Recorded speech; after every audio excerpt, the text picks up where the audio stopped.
Buenos días, don Jorge. Eh, Buenos días, Daniel, ¿cómo vas? ¿Qué tal? ¿Todo bien? Primera vez que hacemos algo así con digi- digital o virtual, como dicen los chiquillos. Eh, es importante que hablemos de qué es lo que está pasando. Tenemos una inflación mundial, tenemos una desactivación mundial también de la economía, excepto Estados Unidos, ¿verdad? Que levantó recientemente, ¿verdad? Tenemos turbulencia en el sector de alta tecnología y, eh, y todavía como que los intereses no van a bajar en el mundo, sino que hasta el 2000, hasta finales de este año y ya principios del otro. La, in- la inflación se viene reduciéndose, ¿verdad? Y el PIB de la Unión Europea, muy complicado, me imagino que por todos los problemas de energéticos, básicamente, ¿verdad? Y la guerra. Eh, Hablemos de eso, del precio del petróleo y qué puede afectar. El precio del petróleo aparentemente no va a crecer, salvo que la guerra se complique, ¿va? Exactamente. Bueno, hablemos un poquito de precio de petróleo y después pasamos un poco a ver cómo se ve eso a lo interno. Es interesante hablar un poco de ese tema. ¿Por qué? Porque lo que sucede afuera tiene repercusiones a lo interno. Y hoy tenemos la ventaja de que como estamos virtuales, hoy podemos compartir un poco este tipo de material, ¿verdad? Claro. Em, el año pasado, uno de los grandes elementos que ayuda a que la inflación se reduzca y se reduzca rápidamente, más rápido de lo que estaban esperando mucho los bancos centrales, fue este tema, ¿verdad? Del precio del barril del petróleo, la normalización en lo que fueron los precios, por ejemplo, de transportar mercadería de un lado del mundo al otro, sobre todo en precios de containers, y la reducción en los precios de los alimentos ayudaron mucho, ¿verdad? Y pasamos de tener un precio promedio del barril de petróleo de $96 a un precio del barril de petróleo que en promedio anduvo alrededor de $80. ¿Qué es lo que se está estimando o qué está viendo el Fondo Monetario hacia adelante? Una relativa estabilidad con una tendencia hacia la baja muy gradual en 2024 y en 2025. ¿Y cómo se traduce esto? ¿Cómo se mastica? Don Jorge, básicamente vamos a estar en un entorno donde la inflación pareciera que no va a ser un problema. Donde ese fuerte pico que tuvimos, ¿verdad? Donde el barril de petróleo, vea, por ejemplo, en 2023 llegó a 95, casi $100, y en 2022 tuvimos un precio del barril de petróleo de 120, no pareciera que se vaya a repetir. Es repetir. Es importante tener claro, ¿verdad?, que este es un entorno con riesgos, ¿verdad? Lo que está pasando en Medio Oriente, las tensiones geopolíticas, en cualquier momento pueden un poco alterar estas perspectivas, pero al día de hoy, por lo menos lo que se está viendo por acá es una mejora. Y aquí me gustaría un poco hablar de qué está pasando en el interno, ¿verdad?, de Costa Rica. Ligar un poco. Nosotros tuvimos una tendencia interesante el año pasado, el IMAE como un todo se empieza a acelerar. Y eso hace que entonces pasemos de un crecimiento, vea aquí en 2022 nosotros tuvimos una desaceleración con ese fuerte incremento en la inflación que nosotros tuvimos. Pero ya conforme esa inflación empieza a reducirse, la economía como un todo empieza a crecer. Pero sigue presentándose eso que hemos conversado mucho en el programa, ¿verdad? Una dualidad muy fuerte, sobre todo porque tenemos regímenes especiales, esa parte que engloba las zonas francas, que engloba esa parte de servicios empresariales, que crece a dos dígitos, y una economía doméstica que empezó a crecer mucho, pero vea qué interesante que a partir de septiembre empieza a desacelerarse. Luego de crecer un 5%, llega a crecer ese 3.3%. ¿Qué significa eso? Que el impulso que nosotros traíamos en el año 2023, ya este 2024 se empieza a ir perdiendo un poco. Y se empieza a ir perdiendo un poco, ¿por qué? Porque si bien el mundo está mejor en temas de, por ejemplo, la inflación que se está reduciendo, la inflación subyacente que está acercándose a ese rango meta que quieren los bancos centrales, todavía hay desafíos. Y uno de los grandes desafíos que está sucediendo es respecto a la economía de Estados Unidos, ¿verdad? Que se está esperando que este año se desacelere. ¿Y por qué eso importa? Porque vea cómo hay una relación muy estrecha entre lo que crece Estados Unidos y lo que Y crecemos nosotros. crecemos nosotros. Sí, sí. Claro, vea por ejemplo, conforme esta economía de Estados Unidos en 2022 se fue desacelerando, ¿cómo se veía eso en el PIB real de Costa Rica? Claro, es nuestro principal socio, a donde le vendemos buena parte de los bienes que se producen, los servicios que se producen, de donde viene uno de cada dos turistas, también son muy importantes en temas de inversión. Y conforme esta economía de Estados Unidos empieza a reactivarse en 2023, eso explica en buena medida también la reactivación a lo interno. Vea que pasamos de crecer de un 3,9 a por encima de ese 5%. ¿Y cómo se vio eso? Bueno, la misma modalidad que le contaba un poco. Vea el régimen definitivo, que es donde están todas las empresas de base local. Lo que empezó a crecer alrededor del orden de un 4%. Pero las zonas francas crecieron y crecieron muy fuertemente, casi en promedio un 15%. Y eso ayudó ¿a qué? A que viéramos esa recuperación de la economía de alrededor de un 5% en un contexto donde teníamos tasas de interés y todavía tenemos tasas de interés altas, y también donde la inflación, si bien se redujo, los precios relativos siguen siendo elevados en alimentos, por ejemplo. ¿Qué pasa aquí? ¿Qué le preocupa a uno? Esta desaceleración en los regímenes especiales, no solo ligada a que Estados Unidos crece menos, sino también posibles impactos de esa apreciación del tipo de cambio. Y es que vea usted qué interesante cómo se ve esto por sectores. Jorge, la construcción, vea lo que crece en términos anuales, 13,3%. ¿Qué fue esa gran aceleración? Bueno, lo hablamos un poco, ¿verdad? Ese boom que estamos viendo en Guanacaste. También construcción de algún tipo residencial, ¿verdad? Sobre todo torres de apartamentos. Vean las actividades profesionales, ahí están mucho metidos los servicios profesionales que dan en las zonas francas, los servicios de apoyo, de arquitectura, de call centers, el alojamiento y comidas, ¿verdad? El año pasado el turismo crece, la llegada de turistas creció entre un 18-19%, la manufactura, ahí sobra decir, ¿verdad? Manufactura de dispositivos médicos, manufactura de microprocesadores, semiconductores, transportes, todos estos sectores muy ligados a esa demanda externa crecen por encima de lo que crece el PIB, ¿verdad? Que fue un 5,1 en el año. Pero ¿cuál es la otra realidad o la otra cara de la moneda? También tuvimos sectores que crecieron menos de eso. Hablamos de información y comunicaciones, comercio. Vea, por ejemplo, el sector financiero y seguros, apenas crece un 2%. La última vez que la economía había crecido un 5%, en 2012, el sector financiero y seguros había crecido un 12%. Es uno de los cambios más interesantes que estamos viendo. Enseñanza y salud apenas crece. ¿Y ahí qué explica eso? Pues el tema de que están congelados los salarios, ¿verdad? En el sector público. Y vemos, de hecho, no solo problemas en la caja, también estamos viéndolo recientemente en el OIJ, en el Ministerio de Seguridad, etcétera. Es interesante, ¿verdad? Ver cómo se comporta esta economía. Tenemos una realidad de un lado y otra realidad del otro. Por eso cuando uno lee el crecimiento del PIB tiene que ser muy cuidadoso, ¿verdad? No es la misma realidad y no significa que todos están mejor, sino que se presentan mejoras en algunos, por ejemplo acá los más dinámicos, y desmejoras en otros sectores. A mí me preocupa mucho el sector de enseñanza y salud, porque vea lo que pesa, es un 13% del PIB, y es un sector que empieza a crecer muy lento. La administración pública, electricidad y agua también crece un poquito menos.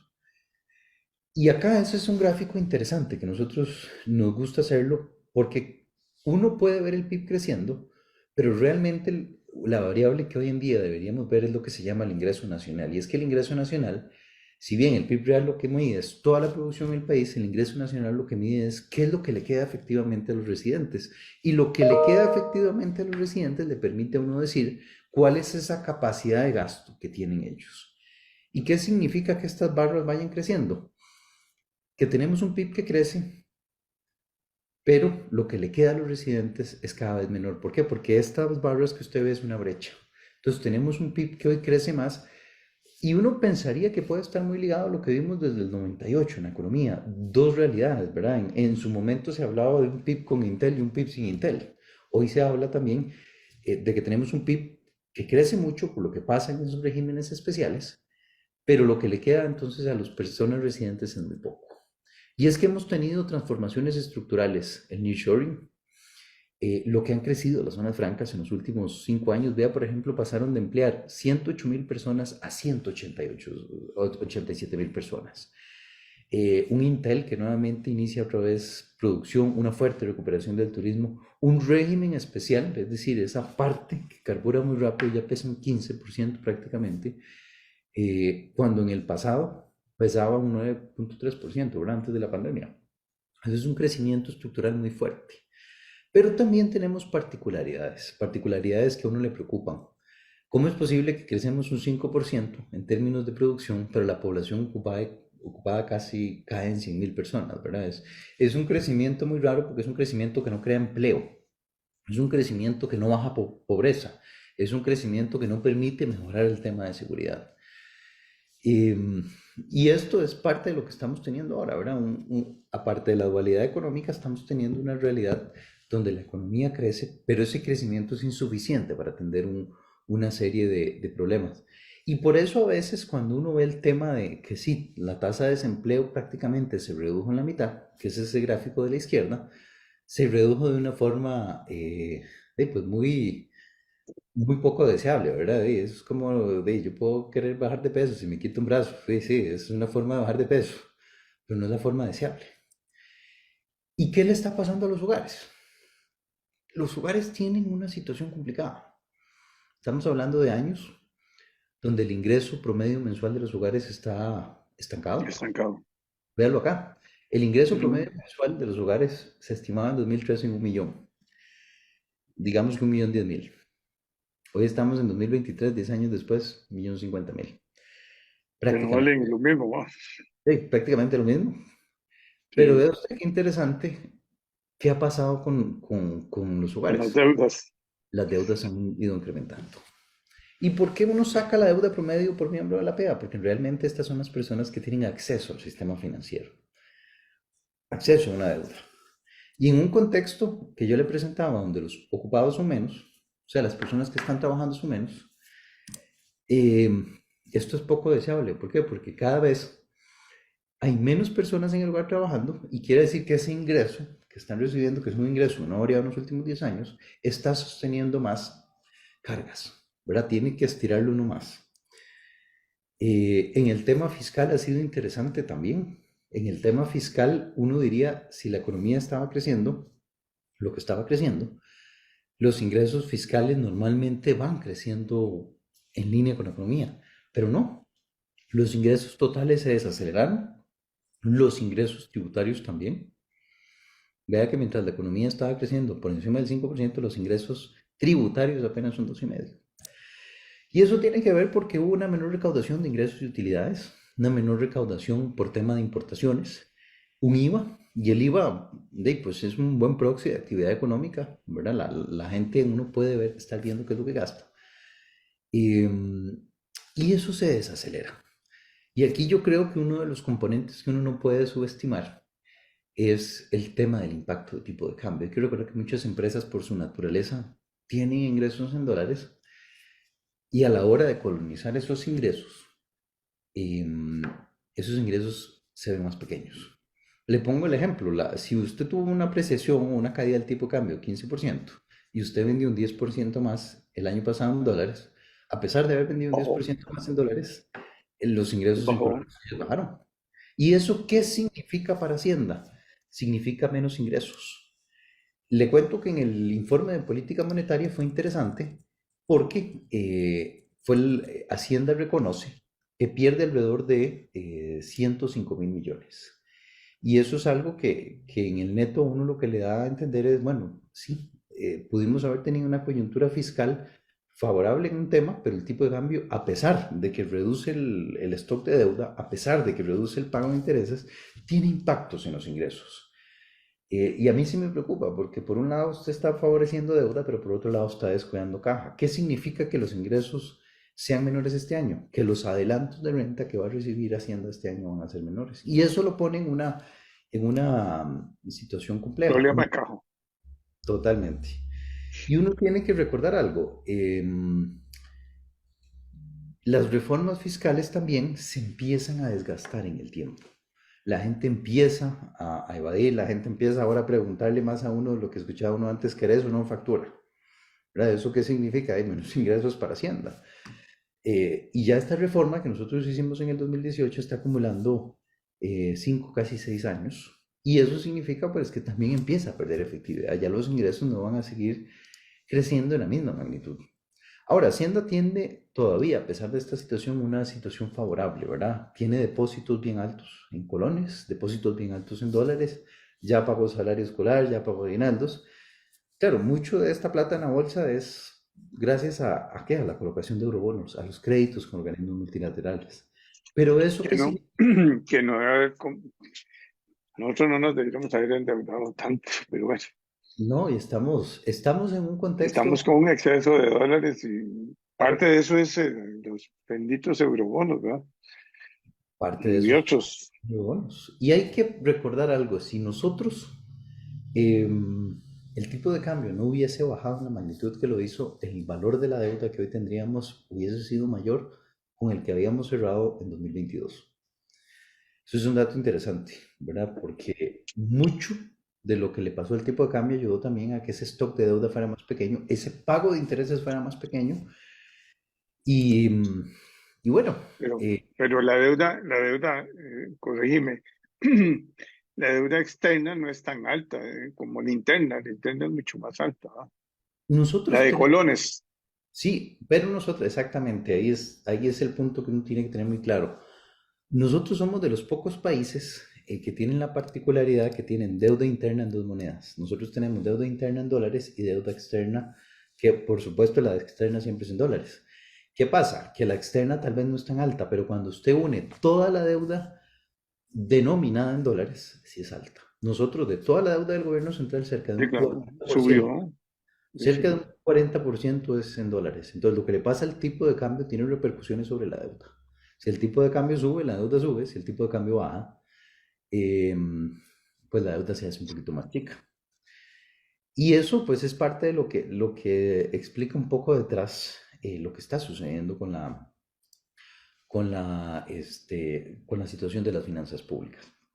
Es interesante otro de los temas que me gustaría referirme y es que nosotros tenemos una inflación eh, negativa ya hoy de 7 meses, pero es una inflación que se experimenta muy diferente según estrato de ingreso. Y aquí le voy a poner un gráfico que es interesante. Este gráfico lo que mide es el valor del índice. Y si bien nosotros vemos un IPC que tiene 7 meses de variaciones negativas, eh, esa inflación no ha caído en la misma cuantía en todos los estratos. Ha caído más en estratos altos que en estratos de ingresos medios o en estratos de ingresos bajos. En la línea amarilla, lo que más pesa son alimentos. Y sí, en los últimos 12 meses los alimentos o la división de alimentos cayó un 5%, pero sigue siendo un 12% más alta de lo que era a inicios de 2022. ¿Y qué explica esta recomposición de la inflación o digamos esta tendencia por estratos del IPC? Bueno, la fuerte apreciación del tipo de cambio se ha reflejado en precios de bienes que han caído, pero nuestro IPC, por la particularidad en Costa Rica, tiene muchos bienes que a la hora de recabar esa información se recaba en dólares. Y para calcular el IPC se tienen que colonizar. Y aquí le pongo algunos ejemplos. Vea, por ejemplo, algunos productos que están denominados en dólares y se abarataron, ¿verdad? Con esa caída del tipo de cambio, seguros médicos, tiquetes de avión, suscripciones a plataformas digitales, cuotas de condominios, por decir uno. Y claro, muchos de estos están, adivinen cuál cesta, en la cesta de consumo de la línea negra, no tanto en la cesta de consumo eh, amarilla, que ahí pesan mucho alimentos y bueno, en alguna proporción en la línea roja. Mm, ¿Y esto qué ok. significa? Eh, Muy interesante porque uno lo ve con las encuestas de la Universidad de Costa Rica y qué es lo que usted ve que reporta a la gente como los principales problemas del país. Inseguridad y delincuencia, costo de vida. Y a pesar de que tenemos 7 meses con inflación negativa, la gente todavía percibe que hay un problema de costo de vida. Y ese problema de costo de vida lo asocian a una canasta básica de alimentos más cara, a transporte público más caro, claro, hay que ver lo que subieron los buses y los taxis, hasta el Uber subió, y también los servicios de electricidad. La electricidad residencial y la electricidad a empresas ha subido entre un 14 y un 18%. Y claro, eso la gente lo experimenta en el bolsillo. Y acá es interesante porque y yo le recalcaba un poco por qué también ha bajado la inflación. Bueno, ya hablamos de un elemento, el precio del barril de petróleo bajó. ¿Y bajó en qué cuantía? Bueno, lo vimos que bajó de un precio de alrededor de $90 a $80, ¿verdad? Casi $10 por barril. Pero vea también que incide en la inflación de nosotros, la inflación de nuestros principales socios, Estados Unidos, Centroamérica, Europa, y la inflación de ellos en promedio en 2022 fue casi un 7%, en 2023 un 3,8%. Eso incide. Pero ¿por qué nosotros tuvimos la reducción de inflación que tuvimos que ningún país tuvo?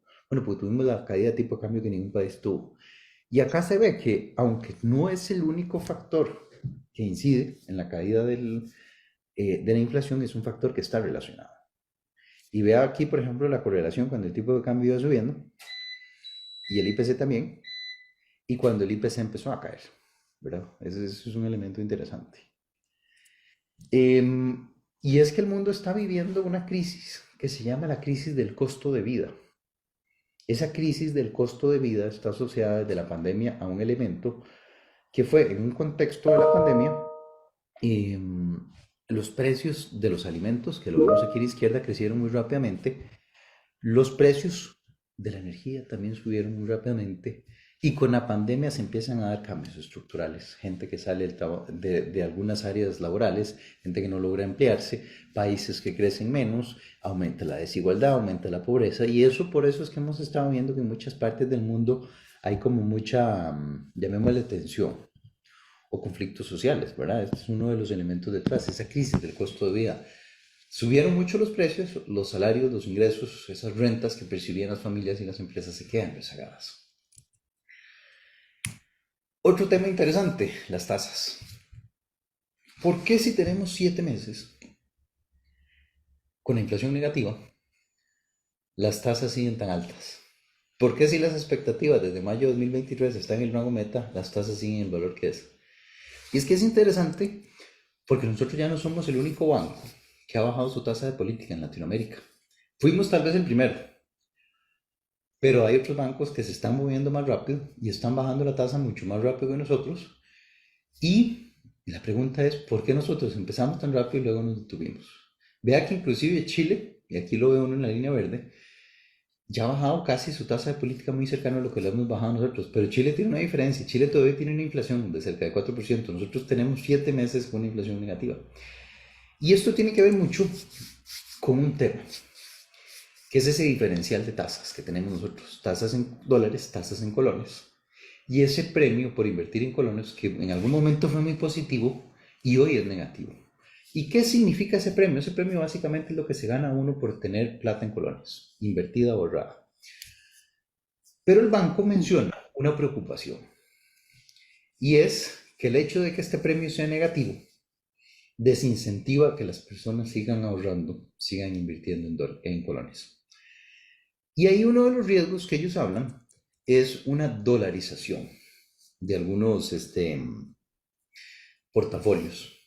¿Y qué es el problema de que se dolaricen algunos portafolios? Que si se empiezan a dolarizar rápidamente y de forma desordenada van a aumentar las expectativas de variación cambiaria. Y al aumentar las expectativas de variación cambiaria, adivine cuáles afectan las de inflación. Y Y va otra para vez, arriba todo. y va para arriba otra vez todo. ¿Qué es el problema de esto? Y el banco está en un zapato complejo. Que el banco, con tal de no modificar esta tasa de política que vemos acá, para que no se dolaricen algunos portafolios, para que no aumenten las expectativas cambiarias y no le aumenten las de inflación, ¿qué termina escogiendo usted implícitamente? Un objetivo de tipo de cambio, favoreciendo un tipo de cambio en los valores que tenemos hoy. Y por eso es que en círculos económicos y académicos hay personas que están hablando un poco de que el objetivo no es solamente inflacionario, ¿verdad? Indirectamente usted también está favoreciendo un tipo de cambio bajo. Y ese tipo de cambio bajo está teniendo impactos en algunas partes de la economía muy seria. ¿Por qué? Porque estamos viendo ya zonas francas que se están manifestando, ¿verdad? Con algunas medidas. Están considerando ver si trasladan sus operaciones, si reducen jornadas laborales, si congelan contrataciones. Y eso, es complejo, ¿verdad? Vemos un sector agrícola también clamando por ayuda, Claro, hable con los productores cafetaleros, con los de banano, con los de piña. Están vendiendo con un precio, don Jorge, de hace 14 años. Yo estaba en el colegio hace 14 años y multiplicaba por 500, 14 años después me sigo simplificando la vida y multiplico por 500. ¿Qué es el problema de eso? ¿Cuánto ha subido la luz en ese momento? Desde ese momento, ¿cuánto han subido las cargas sociales? Tuvimos una reforma tributaria, Los abonos, todos lo, o los sea, químicos, todos los químicos, etcétera, etcétera. Eh, y ahí estamos el teniendo varios sectores. transporte. El turismo también. La gente dice, sí, pero los hoteles cobran en dólares. Sí, pero tienen una estructura de gastos en colones. La planilla en que la pagan, la luz en que la pagan, los impuestos en que la pagan, los alimentos que consumen, el agua de la piscina, etcétera. Y vean usted qué delicado las ramificaciones que tiene este tema del dólar, que hasta las propinas que reciben, por ejemplo, las personas que trabajan en los hoteles, ¿en qué vienen? Dólares. Y en la última encuesta nacional de hogares fue interesante porque en dos regiones del país caen los ingresos promedios mensuales de las familias en el último año. La región Chorotega y la región Pacífico Central, Guanacaste y Punta Arenas. Claro, muy interesante por lo que pasa ahí por el turismo. ¿Qué tan sostenible es ver el tipo de cambio en estos valores? Es complejo. Yo creo que no es muy sostenible. En el corto plazo, ayuda. En el mediano plazo, no. Y hay una frase, de hecho, ¿verdad? Que dice que de noche todos los gatos son negros. Sí, el problema es que nosotros no solo vivimos de noche. En el día nos damos cuenta eh, de que no todos los gatos eran negros y que inclusive yo no tenía solo gatos ahí. ¿Qué pasa, verdad, si mantenemos este tipo de cambio en el mediano y largo plazo? En un contexto donde hay países que es más barato producir, países donde es más barato contratar. Una vez que una empresa se traslada a otro país es muy difícil traerla de vuelta. Es muy, muy difícil traerla de vuelta. Nosotros tuvimos la suerte en nearshoring, ¿verdad? Y eso nos ayudó montones a que Intel nuevamente volviera A pues, impulsarse. a impulsar parte de la producción. Pero ¿qué pasa en otras industrias? Hoy es muy fácil trasladarse. Las industrias que tenemos hoy son de servicios. La inversión que realizan acá es computadoras y teléfonos. Y trasladar una computadora y un teléfono es la cosa más sencilla de este mundo. Las oficinas son propias, no, la gran mayoría se alquilan. Entonces es una característica, un riesgo que uno debería empezar a medir. Y uno ve al banco muy tranquilo con el tipo de cambio y los valores actuales. Claro, ayuda desde el punto de vista fiscal, ayuda desde el punto de vista del flujo de caja de algunas instituciones públicas que tienen deudas y esas En deudas se dólares. exactamente. Pero no son muchas tampoco. El fuerte es el ICE, ¿verdad? Y todavía el ICE Hay que extender, subió la corriente eléctrica, ¿verdad? A hay, pesar de que bajó la deuda, ¿verdad? yo no solo me centraría también, hay Bueno, instituciones que la caja, la caja, grande, Recope, acueductos alcantarillados, Recope. sí, cuando uno empieza, Pero Recope se supone que es un flujo continuo, ¿verdad? Entonces, pues ellos no aumentan, no tienen una deuda fuerte, no, ¿verdad? ellos tienen un tema, ¿verdad? Y es que ellos también compran a crédito, Pero ciertas poco. veces. Y eso, bueno, a veces crédito a 90 días, un poco más, y eso también en alguna medida lo que le pasa al tipo de cambio mejora todavía más los resultados. Y es increíble que con la mejora que tuvimos del tipo de cambio, Y no todavía hay bajó. pérdidas Sí, del año pasado. sí. ¿Y qué esperar este 2024, ya ahora que nos estamos acercando ya a esta última parte de este segmento? Eh, el banco, ¿qué nos dice? Es un año donde vamos a crecer un poquito menos. Y vamos a crecer un poquito menos, ¿por qué? Porque Estados Unidos va a crecer más despacio. La Reserva Federal está previendo que de haber crecido un 2,5 a casi 3% el año pasado, vamos a crecer apenas la mitad de eso, Estados Unidos.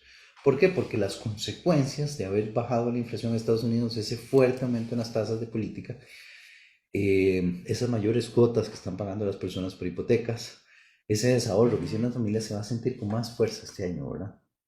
¿Y eso qué pasa cuando Estados Unidos consume menos, produce menos?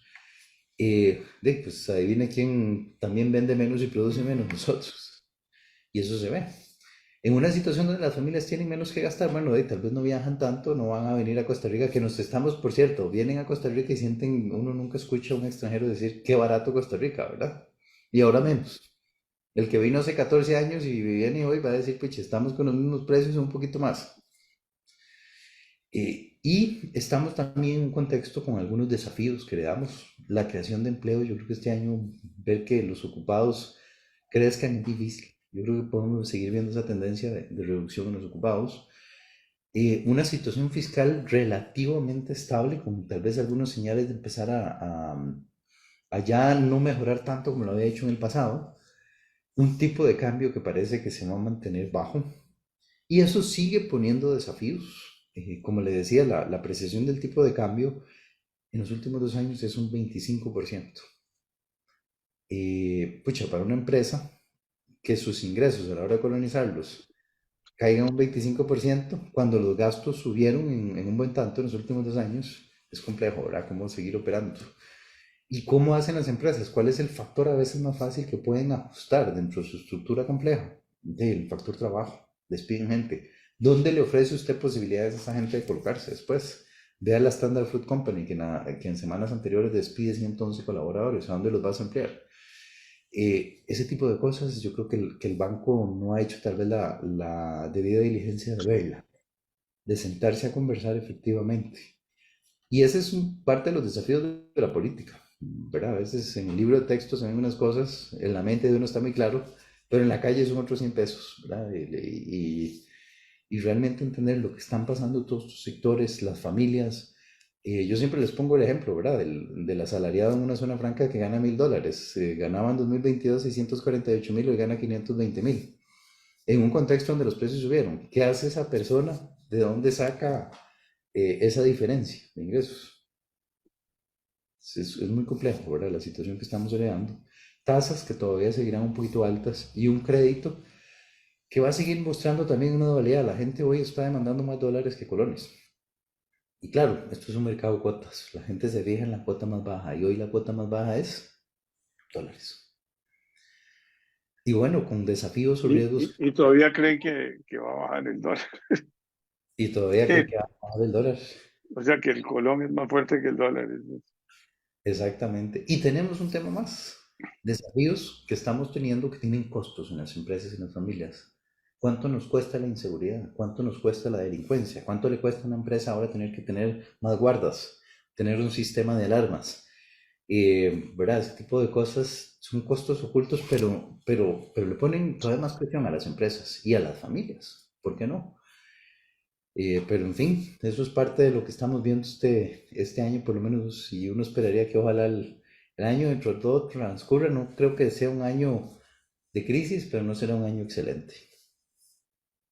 Y Daniel, pero yo veo cosas también complicadas, ¿verdad? La falta de gobernabilidad, o digamos, no digamos esa frase, sino que la falta de expertise para gobernar, la falta de diálogo, la falta de buscar acuerdos, eh, los enfrentamientos del Ejecutivo con la Contraloría, con la Sala Cuarta, con la Corte Suprema de Justicia, con la Asamblea Legislativa. O sea, todo eso causa una situación complicada.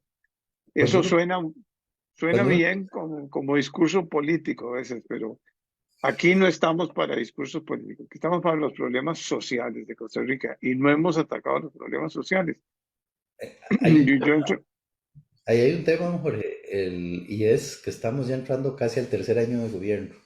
Y realmente si uno quiere ver cambios, ya el espacio se va reduciendo, porque ¿qué pasa en el último año de gobierno? Ya la gente no está pensando en el gobierno actual, sino en el próximo. ¿Quién va a quedar? ¿Cuál es el partido que llega? ¿Qué es lo que está ofreciendo? Entonces la ventana que queda para hacer cambios, como usted muy bien lo apunta, es este año, un poquito del otro. Y sin diálogo es muy difícil, sin puentes, sin ponernos de acuerdo. A uno le da pena a veces ver a los oficiales con uniformes de hace 5 años, un OIJ que se está debilitando, donde los salarios ya no son competitivos, una caja costarricense donde los médicos se están abandonando y a paso acelerado para dedicarse mejor al sector privado, un ministerio de educación complicado, escuelas que se están cayendo y uno no entiende cómo por un lado tenemos escuelas que se están cayendo y un plan de construir una ciudad gobierno. ¿Cuál país en Latinoamérica en estos momentos está construyendo una ciudad gobierno? Todo lo contrario, ¿Y todo de el qué, mundo. no, y de qué tamaño? Porque si cada vez es más virtual todo.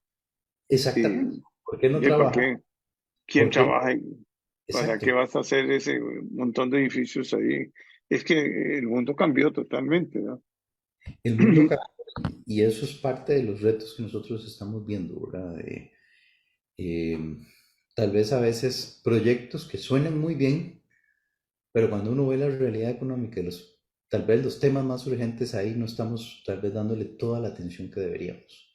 Y eso sí es necesario, empezar a enfocarnos en lo que se pueda resolver y lo que se pueda atender, ¿verdad? El tema de seguridad es muy importante, el tema de educación, lo que estamos gastando en educación cada No, vez está achicando. Y eso no nos dolerá necesariamente hoy, pero en 10 años nos va a doler bastante. Ya tuvimos los 80 para darnos cuenta lo que era ahorrar en educación.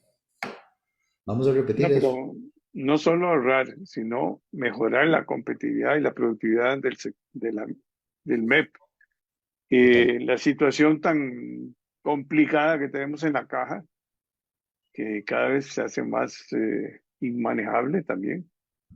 Eh, y ahí, tenemos hospitales muy grandes, hospitales que no están llenos, pero sí tenemos ahí una presión fuerte para que invitamos más hospitales, ¿verdad? Pero no es más hospitales, son hospitales funcionales. Es un poco de demanda y la oferta. Pero, Daniel, yo creo que aquí o nos ponemos de acuerdo, ¿verdad? Y buscamos que los, eh, que los pensamientos, digamos, de los que son especialistas y consejeros económicos y financieros, como CEPSA y toda la gente que tiene mucha experiencia, yo llamaría a un acuerdo nacional. No to- un acuerdo no significa que todos vamos a estar firmando lo mismo, ¿va? Pero por lo menos, yay, as- poner la ruta. Ya, en los 80 la pusimos, ¿va? Era exportar, cambiar y generar más empleo y mejorar la productividad. Estamos ahora en una situación, después de una pandemia, con una situación social muy bien, muy complicada, con un sector de zona franca muy activo, muy importante, pero está el otro sector, ¿verdad? De perfeccionamiento, que le llaman, ¿verdad? Que es Totalmente. la industria nacional. Esa industria nacional El está tema, sufriendo, sí, está el sufriendo tema, porque no pueden competir. claro, y usted decía algo muy cierto, y yo creo que esta es una reflexión con la que podemos nosotros llevarnos, es, en los 80 y 90 se pudieron poner de acuerdo.